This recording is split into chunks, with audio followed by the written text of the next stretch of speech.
o ti mọ fọ́tò yá màjẹ́ pé photographer ni nígbà tó kúnjẹ́ tó kúkú ṣe ìyẹn everyday posting on Instagram.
My girl, my friend, and you get that your kujore.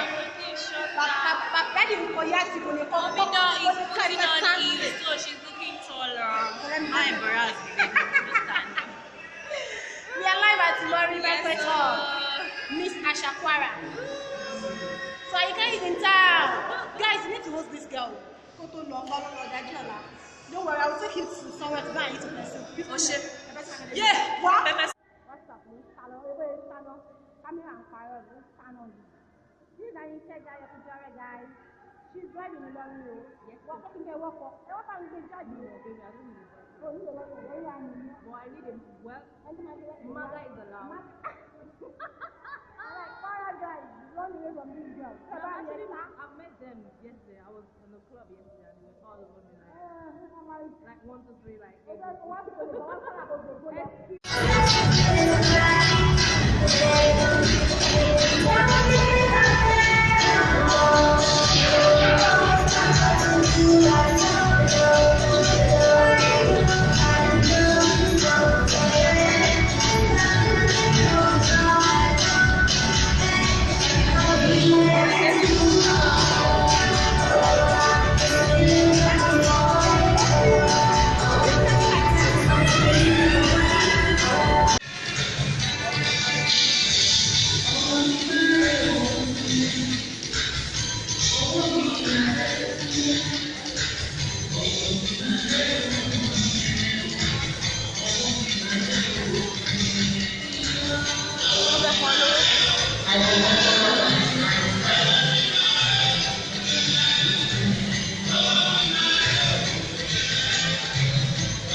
Ó jẹ́ tù wọ́n. Òfin jọ brọ́dà.